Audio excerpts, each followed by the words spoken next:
My special project, I chose famous leaders, the analysis of famous leaders for this project. Famous leaders have an increased spotlight on their position, and usually what they do or what they say is amplified because of what they have in the position that they're in. Over the years, as a student, we learn different subjects and we come across leaders in each of those subjects: science, English, math, anything like that. History was one of my favorite subjects. I just love, history, learn about how countries formed, things like that. In the history part of it, I really enjoyed the World War One, World War Two aspect of what that war provided. One of the famous leaders mentioned during that time was Winston Churchill. And he, did lots and lots of things for Britain, but I chose him, Winston Churchill, for to provide the analysis of famous leaders. Winston Churchill was a famous leader in British politics. He was also a military officer, and also served as prime minister. He attended boarding school outside of London. He joined the Rifle Corps, and then after 3 tries, he finally passed the exam to join the British Royal Military. He then left the military in 1899 to join to be a member of Parliament in the 1900s for the Conservative Party. In 1911, he was named First Lord of Admiralty, and then modernized the British Navy, and then promoted the Royal Navy Air Service. Winston resigned from the government to join the army in World War One. When he was ousted from the government in 1922, Churchill turned to painting to help with his powers of observation and memory. When Germany was rising to power in 1930, Churchill was appointed the First Lord of Admiralty, and by April of 1940, he was the chairman of the Military Coordinating Committee. Not even a month later, he was appointed Prime Minister of Britain. Looking like Britain was going to face Germany alone, Churchill was able to secure United States aid via the Land Lease Act that allowed Britain to order war goods from the United States on credit.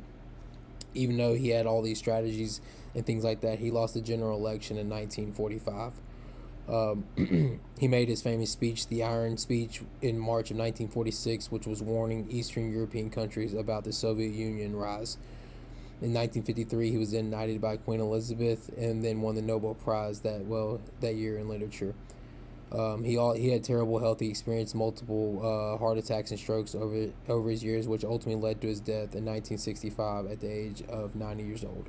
So, from all the readings and things like that, Winston Churchill demonstrated innate trait approaches in leadership. He exhibited the great man theories trait, which identifies innate qualities and characteristics by great social, political, and military leaders, which he was a military leader. He demonstrated one of those powers, a trait, which was a power motivation. When he switched from the Conservative Party to the Liberal Party to be an advocate for social reform, which included doing the prisons, incorporating minimum wage, also labor exchanges, and also supplying unemployment insurance. He also aligned with Stodgill's 1974 interpretation of this, because he often demonstrated achievement, insight, influence, and social ability. The reason I chose that one was because it was based off his ability to write books, his ability for the vision, or the to see down the road or in the future. His vision for that was great and better than none to most people. In this section, we're going to talk about the style approach of leadership. Churchill exuberated lots of different traits as a leader.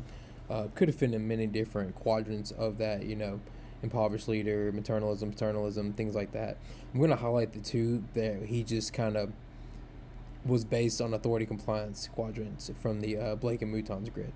In 1910, there was riots, and he was Home Secretary, and he actually sent soldiers out to help calm down those riots.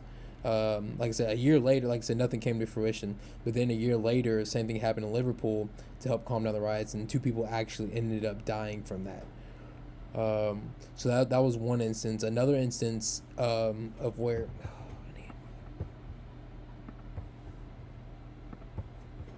In this section, we're going to talk about situational leadership, which is composed of directive and supportive dimensions.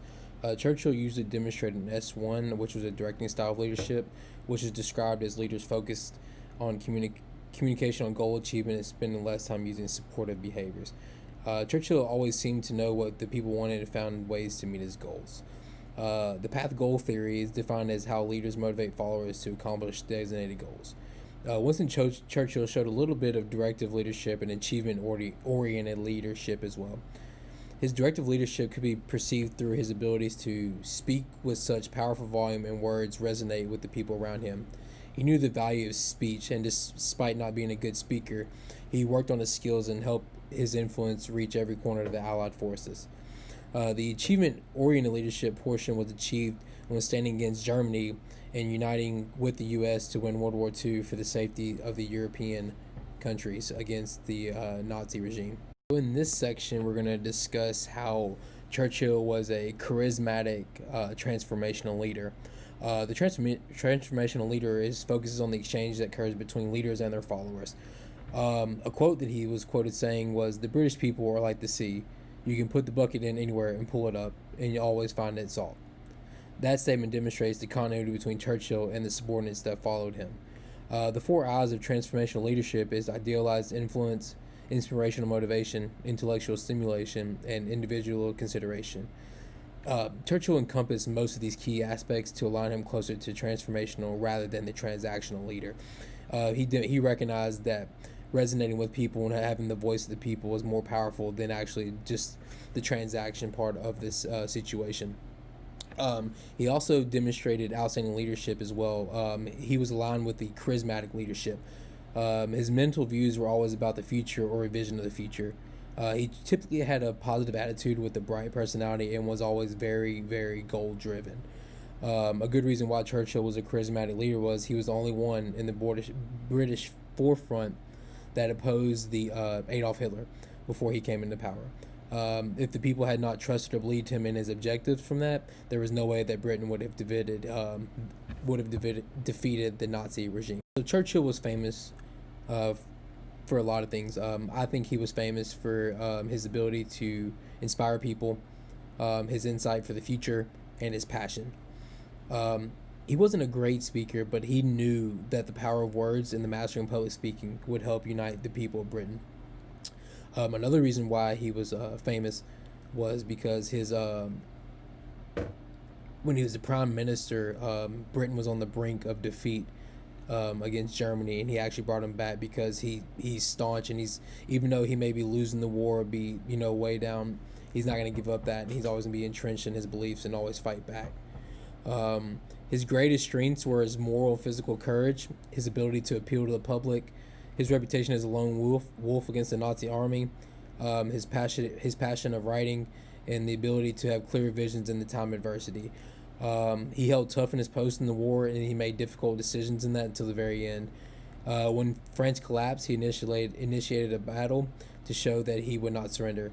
He wrote many books, and then ultimately that led, as I mentioned before, to him getting the Nobel Prize for Literature. He also had a number of weaknesses as well. He was terrible at economics. He trusted people that let him down.